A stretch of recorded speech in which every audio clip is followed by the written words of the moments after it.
My name is Marlis Merrill, and I am a member of the Global Implementation Society, or GIS. And so we're really excited that everyone could be here for the first part of our equity series, which is Why is Equity Critical? GIS has been promoting research, effective implementation, and scaling practices. And as a collaborative group, we really value fostering these community relationships and providing support to a wide variety of professional fields across the globe. The leadership here at GIS really helps us to disseminate knowledge designed to meet the global audience through different communication channels, languages, as well as providing tools, standards to improve outcomes for individuals and communities worldwide. So as you might know, the purpose of GIS is to really help us define, support, and expand professional roles that are related to implementation practice and science in human service organizations as well as government sectors. So today we are excited to introduce the equity part of implementation science. And if we are addressing why equity is critical, it really helps us to incorporate the knowledge and the leadership needed for us to be able to better support marginalized communities, as well as those policies and those practices intended to serve them. A lot of us, many of us are responsible for service delivery or being of service to others in some way, shape, or form. And if we understood more about what implementation strategies or which ones led to desired outcomes, we could really increase the chances of those strategies working every time in similar contexts. So while we're focusing on educational aspects today, keep that in mind as we think about similar contexts. And we often find ourselves in maybe a more naturally biased state with unquestioned assumptions and with the language that we use. So today's workshop aims to help us recognize that gap in our attitude and behavior when addressing equity, and really how to build capacity to implement and understand what this looks like in the educational settings. We invite you to consider how we can use implementation science to identify and then reduce barriers to implementation, or excuse me, to inequities. Um, so to help us learn equitable implementation and identify and reduce these barriers, Dr. Deborah Taub believes strongly that all students deserve opportunities to learn and to grow, and she has been strongly actively involved in supporting best practices for all students at the federal, state, district, school, classroom, and student levels. Currently, Dr. Taub is a staff member with the University of North Carolina, Greensboro, and Special Education Services, and we can't wait for her to share her work about the TIES community. She's also, she owns and consults in her own company, OTL Education Solutions, which specializes in transforming opportunities to learn for students with disabilities. Dr. Taub has provided research and professional development assistance for states, territories, as well as other entities working to develop and sustain best practice. She has designed, implemented, and evaluated alternate assessments for students with significant cognitive disabilities, and she's developed standards-based curricula as well as instruction to conduct validity and alignment evaluations. So with that, we are so very honored to announce Dr. Debbie Taub. Hey, everyone. So let me just ask a quick question, just kind of get a feel where people are. Raise your hand. And for those of you who don't know, this is one of the few things I do know about Google Meets. If you go down to your bottom row, there's like the mic and the video camera. You can raise your little hand icon by touching on the hand. Let me know if you're in the field of health services or medicine. Okay, so we have a few people who do that. All right, how about if you're in the field of education? All right, good to see, love it. What about the field of, I can't think of the word right now, growth, human growth development, NGO kind of work, building capacity across countries or people or whatever. Okay. And if I missed anything, put it in the chat. I'd love to hear what you guys are doing. It's so interesting to see how this work crosses over multiple different places. You can go to the next slide. Thank you, Peggy. That's what I was trying to say. Social welfare, human services. Thank you. That's good. Ooh, criminal justice folks. Any of them on the call? Behavioral health. Yep. Yep. So here's what I'm going to talk about today. I'm going to talk about some of the work we do at the TIES Center, which is a National Technical Assistance Center to support inclusive practices for students with the most significant cognitive disabilities. And we look at not just supporting inclusive practices for this one student, but how do we change the entire education system to support inclusive practices for all students?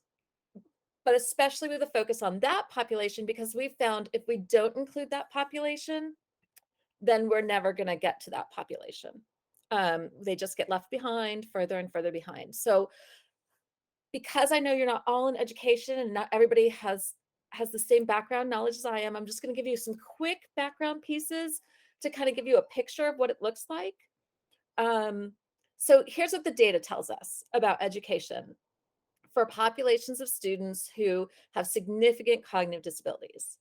That if they're in general education, in a matched pair study that was done with like 20, 40 kids, there was a comparison.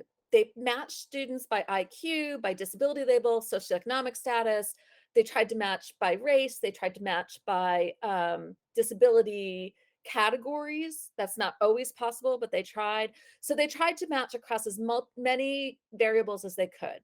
And then they observed for years what was going on. And what they found was that 100% of their students who were in inclusive general education settings improved their communication and literacy skills. Whereas 73% of the students who were in segregated special education populations made no progress in communication or literacy skills. That's huge. That's huge. 93% in the gen ed classes improved numeracy. 67% in the segregated settings, no progress in numeracy. And 7% of the students in the segregated separate classrooms regressed in their communication and numeracy skills, whereas 0 of the students in the gen ed classes did. So this kind of data is what we've been seeing over and over again for 40, 50 years now. And you can go to the next slide. We have data that shows that if you're in an inclusive class, which means if you're in general education classes for 80% or more of your time, that you're going to get more time spent on standards-based instruction, that you're going to be more likely to have instruction in literacy, that you're going to be more engaged with the content and with other students than if you're in a separate class. Whereas the self-contained classes, what we found is that very little time is spent on math or literacy instruction. The most is spent on very limited IEP goals, which aren't even always individualized to a specific student. They're kind of more of a general menu of, oh, we think all kids need to learn to count money. We think all kids need to learn to make change. Well, some students might need to, some people might need to, but a lot of us have calculators that we carry around now. So as long as we can do that, we don't really need to be able to do it in our heads. So we also know these students get almost no science or social studies instruction in separate classrooms. Engagement's lower, and most of the instruction, rather than being done by teachers, which is what a lot of the proponents for separate classrooms say, oh, they need to go to the separate classroom because it's smaller and they'll have special one-on-one attention with the teachers. Well, 55% of the instruction is done by paraprofessionals. So if you look at this data over time, and Mads, you can go to the next one, and I'll just kind of skim through, you'll see that there are benefits for students with significant cognitive disabilities in every area of quality of life that we'd like to see, right? Economics, jobs after school. And in addition, there are benefits for students without significant disabilities. And there's no study that shows that students without disabilities in those inclusive classrooms are harmed in any way. Their grades don't go down, they don't learn less, they, you know, they tend to have improved social skills and increased empathy. So So what's the problem? It's been 40, 50 years since IDEA has been passed, which said students should be placed in their least restrictive environment, the general education environment. And yet, if you go to the next slide, you can see we are not there.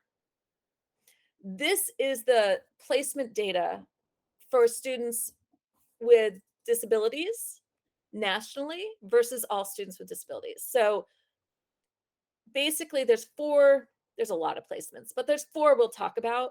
One is to be in gen ed for 80% or more of the time, and that's the goal. And over here on the left is the green. For all kids with disabilities, about 63% are in gen ed for 80% or more of the time. Whereas on the right, you'll see a big yellow part, and that's the students who are in segregated self-contained placements, which means they basically stay in special ed all day. They might go out for lunch, but they're pretty much in separate. Only 3% of these students are in gen ed. Even with all of that research we had, only 3% are in gen ed. So if you go to the next slide, here's where equity starts to come in on a different level for this population. And I'm trying to watch the time, but feel free to cut me off when I talk too much, guys. We have a growing body of research which is showing that the higher rates of separate classrooms segregation correlate with historically redlined areas. So places where, they did the these are the people who can buy houses, these are the people we won't give loans to, here's where the people of color can live, here's where the white people can live. We're finding that there are patterns of who's included and who's not that very much mirror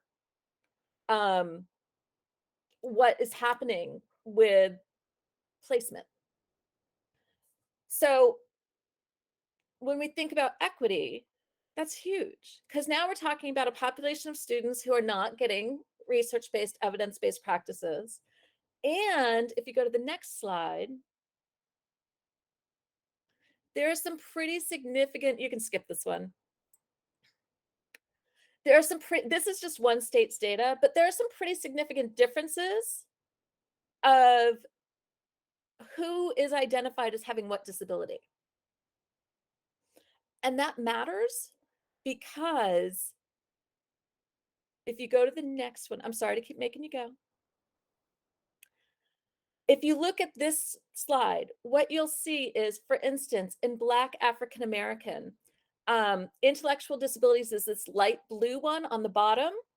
And you'll see that that's a pretty significant chunk of the population compared to the other races. It's much bigger in that chunk. And those are the students who tend to be identified as having significant cognitive intellectual disabilities. So they're the ones who tend to be segregated. So now we're taking educational segregation, racial segregation, and they've overlapped. So my question to you is, before I go any deeper, what does this make you think of in your own work? And you can talk or you can chat, whatever you're comfortable with.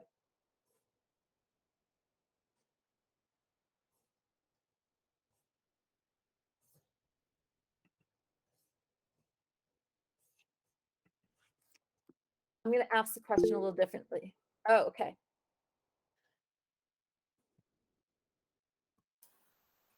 You have a raised hand there with Janice. Thank you, Janice. Go ahead.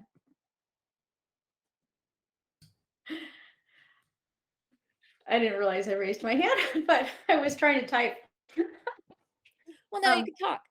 I can talk. Well, I know if historically going back, thinking about if you look at the 60s and 70s, how we were looking at students with disabilities, and we did, it makes me sad because we were supposed to be mainstreaming when we went into the 80s, 90s, and the fact that these practices still exist just highlights for me the institutionalism of some of the segregation that happens not only in race, but in disability. And what you're showing me is it in race and disability. And is it these students have a disability, or are they instructional casualties.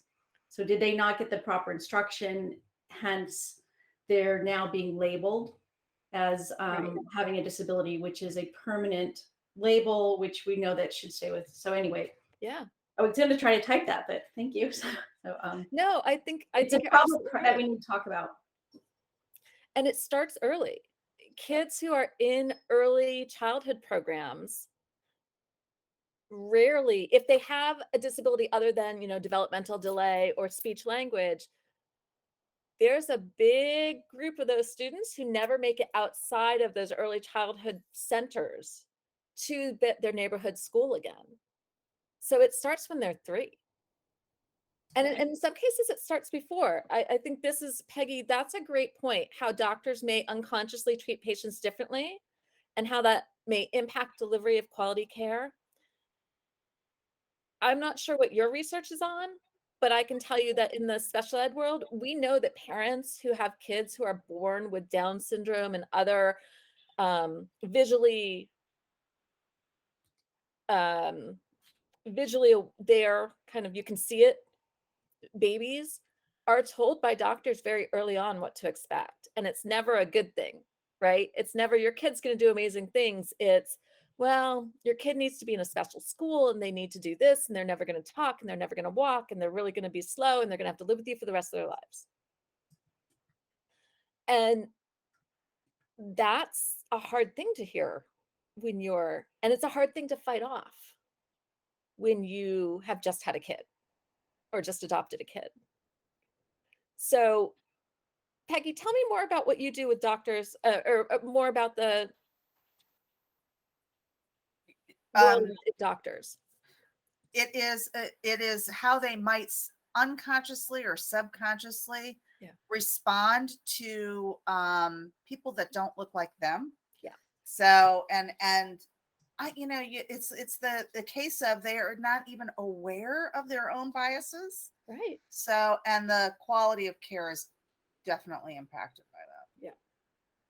Yeah. So, and we have evidence to support that if we provide appropriate and intensive interventions, learning can occur. You're right, Janice, is that right? Sorry. Okay, you work on maternal health. I'm so glad you're here. The different quality of obstetric care for women of color and their newborns, particularly when they're not listened to when they talk about problems. Absolutely. Absolutely. Exactly what I was thinking, actually. Data in this category might be things like average distance from patient when delivering medical information. Oh, number of physical touches. Oh, I hadn't thought of that. But those are some of those unconscious biases, but we know that they're there on multiple levels. It's not just that the doctor came in and had this thought or this practice. It's that the institutions that help make that person a doctor are unconsciously or consciously, I don't know which, but continuing to perpetuate those biases. And so that's what happens in education too. We have teachers who go through teacher training programs or become teachers through alternate programs, and they are then dropped into this system where the federal government kind of says one thing, but it's not enforced as much as we would like to see. And there's a lot of loopholes around it. And then how the district reacts, how the state reacts, how the schools react, how the families react, all of that plays into where students get placed and what happens. So if you go to the next slide. So here's a great example. Again, this is one state's data. And this is students ages 3 to 21 identified as having an intellectual disability by race. And you can see that the majority, 58.54% of these students are Black or African American.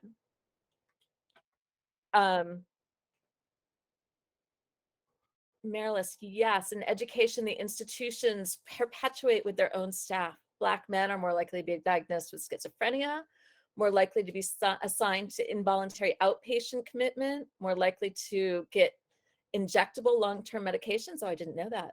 And at higher dosages. Interesting. Quality of care varies across communities.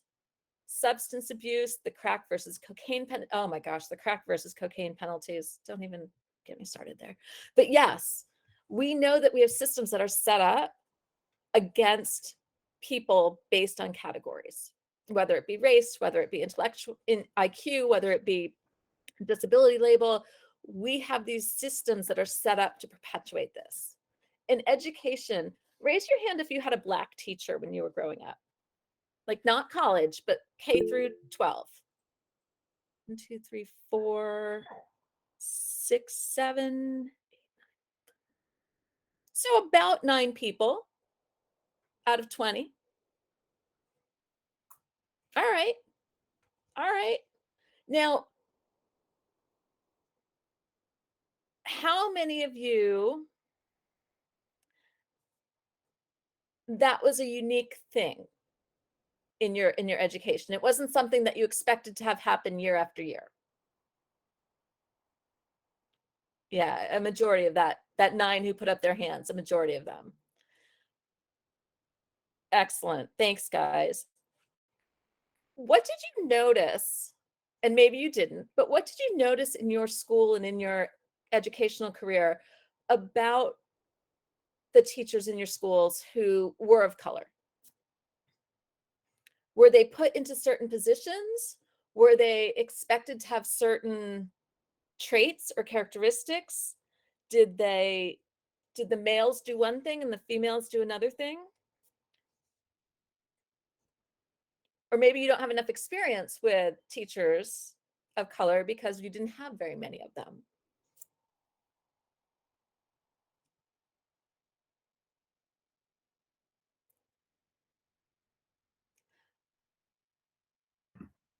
I know at my high school, which is predominantly white, the teachers of color were often given the task of like extra surveillance. So like Mhm. either lunch monitor aides or like in school detention aides and that sort of thing. Yep. Yeah. Yeah. And if they're male, it's even more likely. Marilis grew up very little racial diversity, but the gender differences were most notable. Tell us more about that, Marilis. I think it was in terms of like what male teachers versus what female teachers could quote unquote get away with. Whether it be how they communicate with students, if the male teachers were, say, a coach, there was a little bit more. It was more like they could talk more directly, and I'm going to say aggressively, for lack of a better term, to you.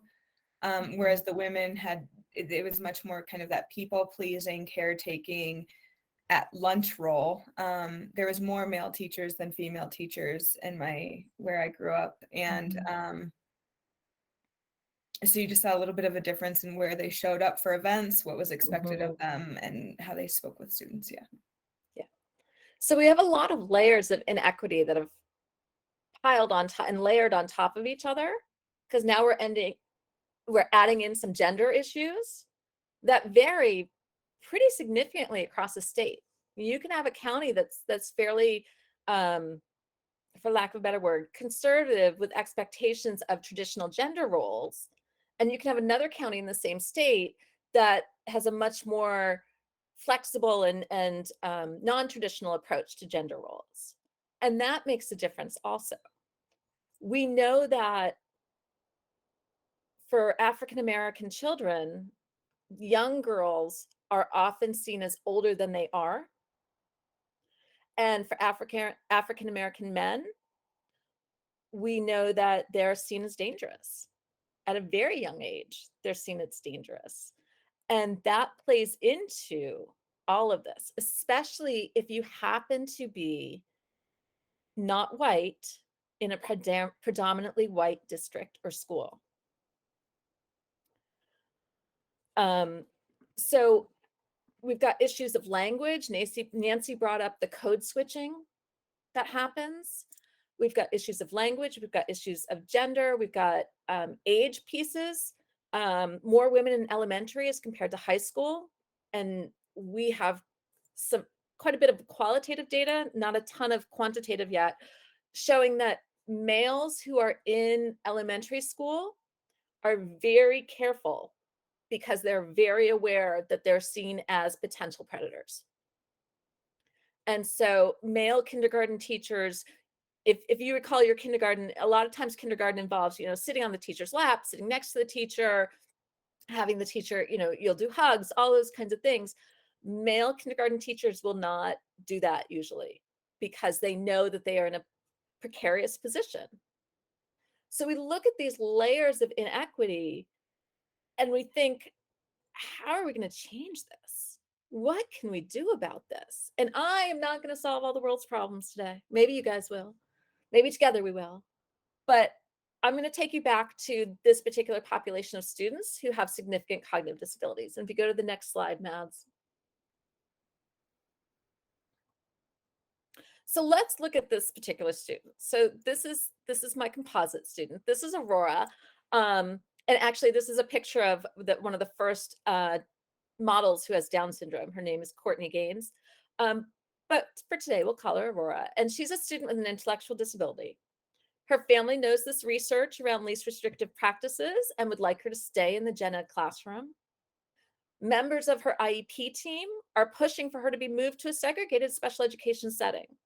Their argument is that she's unable to complete tasks within the traditional classroom structure. So, for instance, other students might be working independently and complete a writing assignment, whereas Aurora has difficulty completing that task alone. So when you look at this scenario and you think about all that research that we have that's not being translated into practice, I am sure you have very similar pieces in your work where the research is not being translated into practice. What are some potential barriers that might be there that are causing that research to not be translated?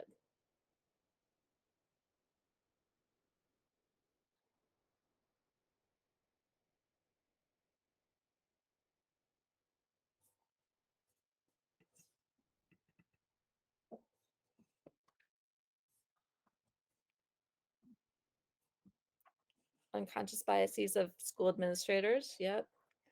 Culture buy-in, Nancy. Yes. Culture and context. Yep.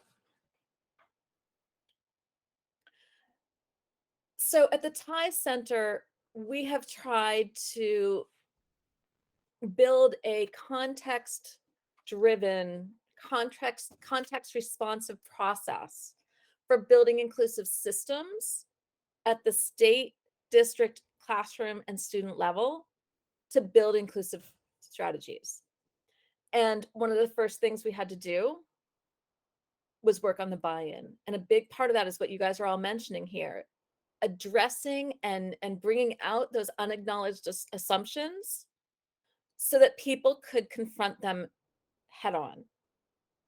We had to uncover some of those unconscious biases and really put them out there for people to look at and think about, but also really have them look at what in my practice is being impacted by this unconscious bias we have. Oftentimes one of the things we'll hear from schools is that they're doing, they all call it a different thing, but basically they either have a school store or a coffee trolley that the kids with significant disabilities run. And it's considered to be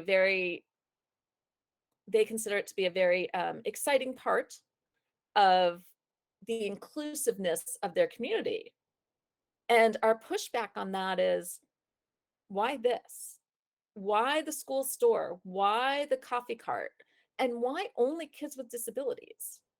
Why are you creating it as a segregated, separate structure instead of an inclusive one? And then pushing on that even more to ask, so what does that teach all of the students in your school, all of the adults in your school about outcomes after school for kids with significant cognitive disabilities?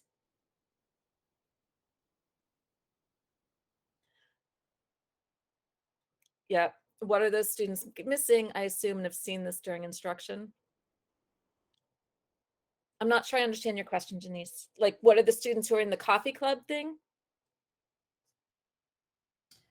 Yes, I've seen that same thing, and I hadn't thought about from your perspective what message does it say, but you're generally missing important core instruction opportunities to be around typical peers, to develop rich language, to have experiences in the classroom Right. that are cognitively stimulating rather than like running coffee around the building. Right. People think is adorable. Right. And Inappropriate. that adorableness, right? Oh my gosh. When we did a study on what administrators expected to see in special education teachers, especially of students with significant cognitive disabilities, one of the most important things that we heard back was if they've kept their kids quiet and on task, whatever the task might be, if the kids are quiet, then I assume the teachers are doing well. Well, how many times have you walked into a gen ed classroom where the kids are quiet and doing something that really builds their critical thinking skills and really pushes them to work collaboratively and uses all those best evidence-based practices of education? It's fairly rare. And yet for this population, if the kids are quiet, the principals don't really investigate any further. Like, must be great. Kids are quiet. It does sound like child labor, doesn't it? It's interesting how we accept some of these things. When you put a new lens on it, it shifts everything. So those are some of the assumptions we've been talking about, some of the pieces we've used. We've developed some implementation science supported tools to help schools and districts and states really dig into their practices and their unconscious biases. I love is making other people's discomfort the child's problem. Oh my gosh, that is so many times what we've heard. So if you ever have a kid with an IEP, just so you know, and you're in an IEP meeting and they say to you, well, we don't really have the services to help your kid here, or my schedule is too busy for me to do inclusion, you need to know that they've just broken the law and you need to say to them, that's not okay. And so I happen to have two kids who have IEPs. And I was amazed when I was first on the other side of the table as a parent, listening to the things that they said to me, which honestly got to me until I was able to step back and thank God I have the husband I have and the partner I have and the people in my life who I have. Because at one point they were telling me that the reason my daughter was so upset during school was because my career made me travel too much. And that was upsetting her. And so I really, had to step back and think about, like, is this realistic? Is this what's going on? And so they made this strategy for her where anytime she got upset, she was allowed to go see the counselor. And I stayed quiet during the IEP meeting because at this point I was feeling like teeny tiny little person. But my first thought was, so you're telling me my child, who you've already told me is super smart, can now go to the person she likes the best anytime class is doing something she doesn't want to do? That's going to be interesting. So sure enough, we came back a month later. We had her next IEP meeting. I asked how that was going, and they said, you must have been traveling so much because she was in the counselor's office all the time. And I was like, huh, I haven't traveled at all. I've been here the entire month. And they were like, are you sure? And to the point where I seriously, I questioned myself again. I was like, well, let me look at my calendar. Let me look. Nope, I haven't been anywhere. And then my husband was on the phone because he couldn't make it. He was like, she hasn't been anywhere. No, she hasn't been anywhere. She's been home. And that was when they finally stopped and listened, that it was not necessarily me traveling that made this anxiety occur, right? Maybe it was something that was going on in the classroom, or maybe they just found a way to reward her anxiety by letting her escape from the classroom. That shift that's a great term for it. That shift in accountability happens all the time. And if I had not had the experiences I had and had the knowledge I have, I can see me swirling into a spiral where I would have been like, oh my gosh, I guess I have to stop working because I guess we'll find another job where I don't travel ever because I can't. This is clearly having a negative impact on my child. It's my fault. My child is not doing well in school. Absolutely my fault. And part of that is those levels of socialization, socioeconomic status, race, gender roles, all of those pieces coming together and saying, this is your role in the world. And it's hard to break out of that. But part of it is also this expectation or this unconscious bias in school that it can't be my fault that this kid isn't doing well. It's got to be somebody else's. And almost always we blame the kid. And if we can't blame the kid, we blame the family. And when you look at that in a systemic way, it really makes you think about all of the practices that come from just one perception that are waterfalling down, cascading down into other areas of that child's life, into other areas of their education and schooling. So I've talked a lot. Questions, comments, concerns, things that really resonated in your own work? Go ahead, Zach. I have a question about the assessments that are done to identify cognitive disabilities in students. Yep. So a really useful analogy that I've heard and used frequently in the recent months about some of the trouble that comes with assessments.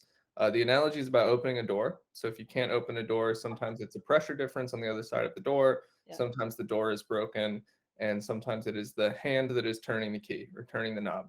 So when it comes to the assessments and you see this, like what I would consider like outlier data of children that have that are minorities are being assessed at a much higher rate for cognitive disabilities, how can you pinpoint the source of that outlier? So how can you say, maybe there is something in a population, or maybe there is something wrong with the assessment that's not designed to assess this population, or maybe it's just the porous edges of this assessment where there's like qualitative and interpretive space, the biases are kind of flooding into those porous edges.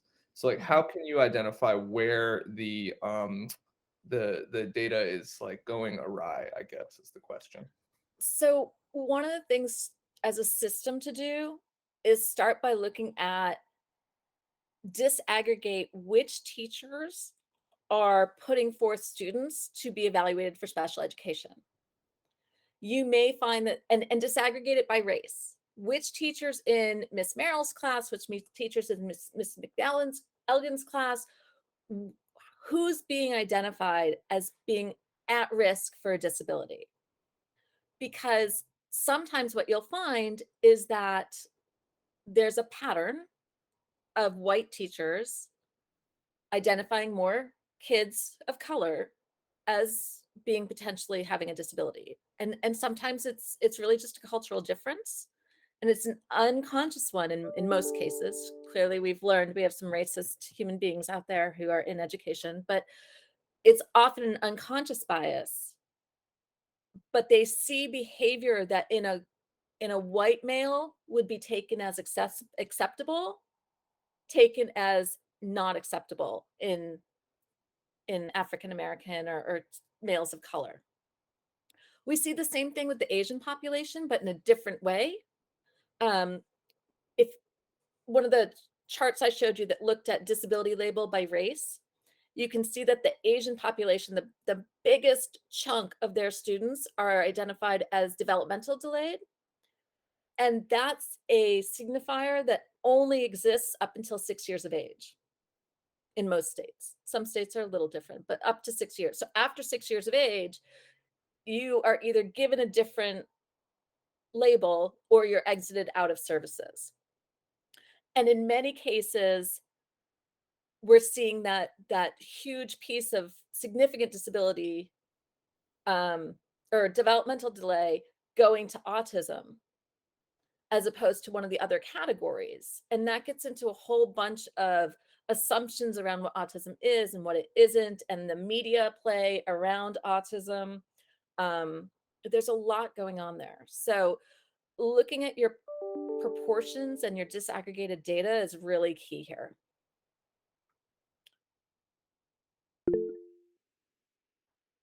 Yeah, Sarah, thank you. Kate, go ahead. Yeah, I think I see this at a also at a sort of a higher level in terms of researching. As I mentioned in the chat, I work a lot on maternal health, and I work internationally on maternal health. Oh, And I find that um, we spend a lot of time and continually spend a lot of time trying to understand the characteristics of women who don't use services. And I'm not saying that's not important, but I think when we step in and we dig deeper, what we find is it's not their characteristics, it's the characteristics of the service or the offer of the service that's preventing them from coming. But as a result of studying it in that way, often, for instance, poor rural women are portrayed as ignorant or uninformed, and that all they need is information. But when you actually talk to women outside of a structured survey, you find they know quite a lot, and they know, for instance, that they won't go to that facility because they'll be treated badly, or they won't go to that facility because it doesn't have any of the medications they need, or right. they're making quite informed choices. So there's a lot of assumptions about, for instance, in the settings I work in, poor rural women, that I think we need to um, unearth. And some of the sort of more traditional ways of doing research around it are sort of perpetuating these understandings, particularly because we also look at education. But you know, education level doesn't mean you're uninformed about the health service that's close to you. So Right. I guess I want to like kind of take it up another level and say, how do the structures of research that we use to understand the problem perpetuating some of these assumptions and biases, and think about that from that level as well. Kate, that's a fascinating question. And you're absolutely right. I mean, absolutely right. What we choose to research makes a difference in how we conceptualize the problem. Oh, I have to think now what we do in education, because there's lots, I'm sure, that we do, but I've not thought about it from that frame. All right, well, now you've got my head spinning. Yeah, I mean, I've been thinking a lot about how you redesign sort of survey instruments, which tend to be designed by someone sitting in an office in a capital city or in a urban setting, someone who's highly educated. Yeah. How do they really reflect what people want, and how can we go about better designing surveys that really create responses that align with people's realities rather than the realities we've imagined for them, and sort of force them into a structure that may or may not be accurate. Right. And when you're doing surveys, do they do, the basic kind of accessibility checks of language, reading level, and jargon and things? Yeah, so it's education level, literacy, and obviously they're associated, right? Right. But urban, rural makes a difference, of course, because there are different patterns of behavior and better access, right? We know that healthcare utilization is not just an individually defined. Right. It's a social pattern. It's not just individual behavior; it's a social behavior. So, yeah. But I think there's a lot. I question some of the survey instruments that we've used for a long time, and whether those questions and their response categories really align with people's realities. Especially when I do a lot of qualitative work, and I find what people tell me doesn't often match with what some of the quantitative surveys are telling me. Yeah. Have you done validity studies, or do you have somebody on staff from the population where you're working who works to build those? Well, unfortunately, like in this global setting, there are these like general surveys that have been designed a long time ago that are used and funded by international entities. I won't name them right now, that are like repeated over and over. And when you dig deep, you find that a lot of the questions were never validated. Interesting. Yeah. exactly. But they've been repeated over and over again and are a major source of Right. background data. So now they have their own validity because they're there. Right, but they're also like extremely long. So I like question whether a woman, 4 hours in, is really telling you what you want to hear, or just trying to figure out how to get you to leave her house. These kinds. Anyway, there's a lot there, but That's just great. sort of thinking about how our measures sort of, reinforce some of these biases. Right. Um, Right. Latasha? Yeah, just listening to the conversation and what Kate was just saying. I'm an educator. However, in terms of healthcare, I wonder too if those surveys capture the historical trauma that, for example, Black families have faced. And I'm in Wisconsin, where the maternal mortality for Black mothers is 5 times higher than white mothers. And I believe that that's the highest in our nation in terms of even infant mortality. And so that whole historical trauma from Black bodies being experimented on and all of that, but also that trust and, in relationships in terms of what doctors know. And I know that there is a community of Black women who are pushing to have home births so that they don't have to deal Yeah. with those issues, so to speak, or just that, that risk really is what it is. And so that just made me think of that and wondering if that is captured in that qualitative data that's collected. It's a great question. I guess, yeah. I mean, I'm working more internationally. I know some about the work in the U.S., and certainly there's a lot of work now around that and women's experience of the system, and particularly Black women and other women of color, what their experience, actually persons, um, but what their experience has been like, and trying to bring that out. Trust is a huge issue that I don't think we spend enough time on. I wonder how that I'm very interested in, sort of thinking about the relational aspect.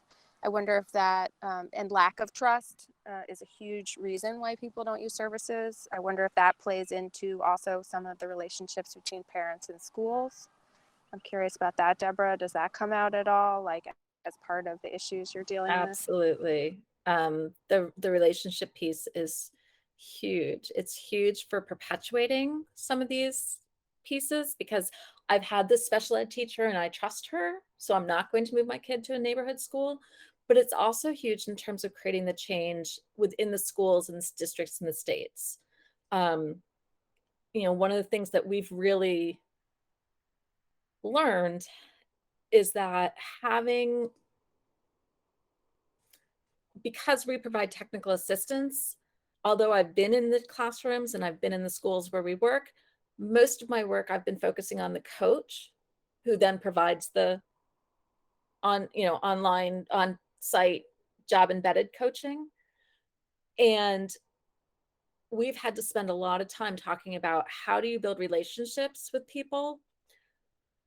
He's very good at it. The one I'm working with right now is very good at it. That's not a natural skill for some people.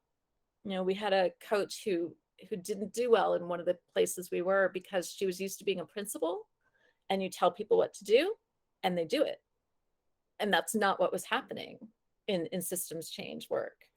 And so taking that step back and, what have you brought to this table to help and build this relationship is really key. It makes me wonder with everybody's work, how we formalize that relationship building. What does that look like? And how do you, because it's not considered quantitative hard data in most cases. So how do you build that in a way that allows you to be successful in projects of change, but still gets you funding so you can do the change?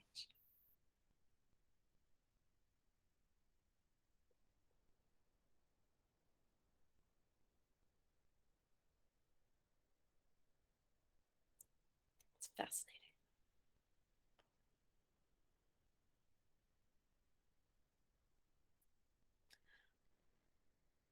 other kind of thoughts or things that are percolating in your brains?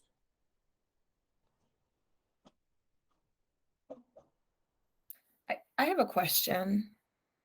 And this is coming from a very curious and semi-naive space. So if you could all bear with me, how do we, or what ideas do we have to get the voices of marginalized communities, of our clients who are underrepresented? How do we do that? And I say that because a lot of us are coming from a place that is of higher education or more privileged, if you will. And so that practice piece to me has a gap with that based on, I think it was Miss Kate, what you said. So I just was wondering if anybody has ideas.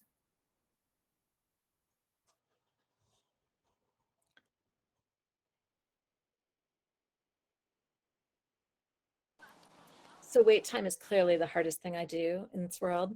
So I'll let other people answer first, but then I'll talk.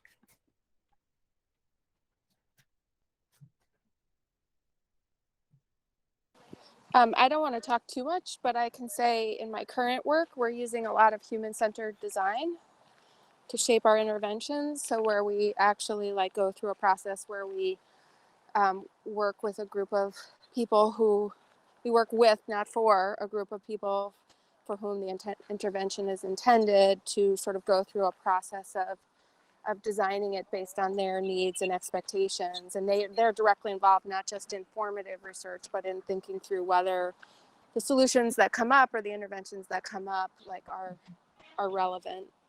It's not perfect, but it's one way to sort of move in that direction, I think. Yeah, I'll add in on that. It's I would plus that with human and learning centered design. So we bring learning to the forefront of with the also assuming assume good intent for the people that are providing services. We do with, you know, we're fond of saying what we know yesterday doesn't make tomorrow wrong. It makes yesterday wrong. It makes tomorrow better. So if they're coming with good intent, if we have learning and data, as Deborah mentioned, there's usually an aha light bulb moment for staff and for systems and institutions when you point out what may seem so obvious.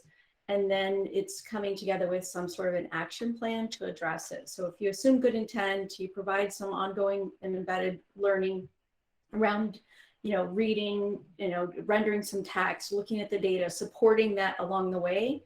And then, but not leaving without an action plan that addresses the issue that is then surfaced.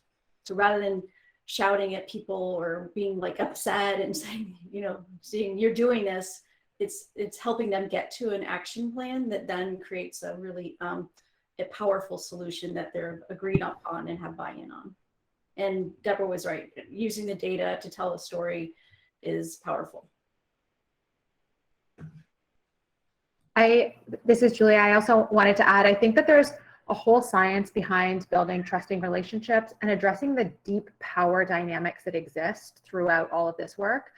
And I think it's recognizing that that trust and that power does not only exist on an individual level or even a community level, but there's historical trust or lack of trust and historical power dynamics that really affect even our ability to show up in the same room or to get people to show up in the room to have that conversation.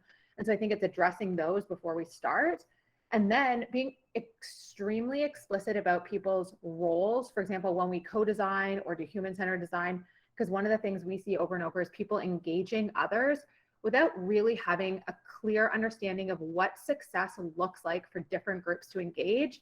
And I think that that actually sets people up for worse outcomes, even though they truly showed up with good intentions. But then all of a sudden it all falls apart because they haven't clearly defined those roles and how people can each be successful in contributing to the end goal.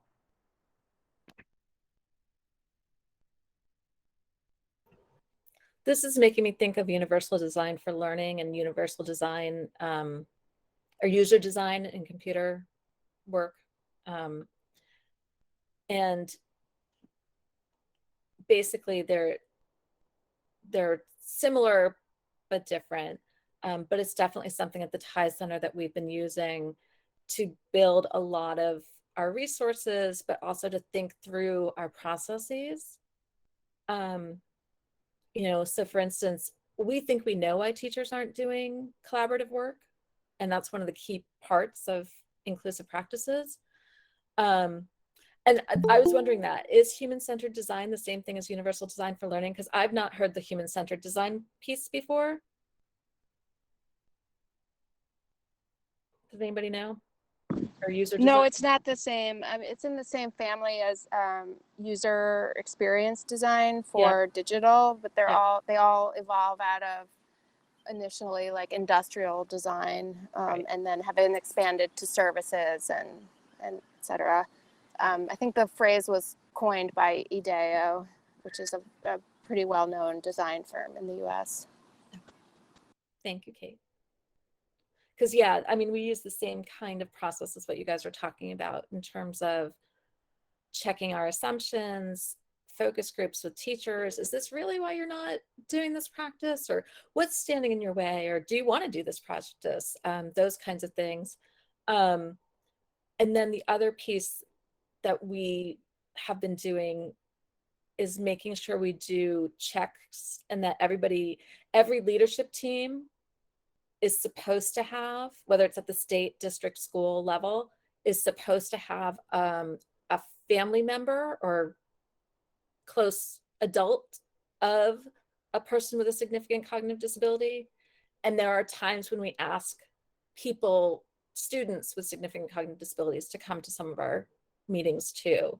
And then we also go through CASH, which is a national nonprofit that focuses on inclusive practices in employment and education, community living for people with disabilities. And it includes a nice cross-section of people with significant disabilities, caretakers, families, educators, researchers, employers, so we hit that cross-section of people also. So I'll have to do more research on human-centered design though. Thank you.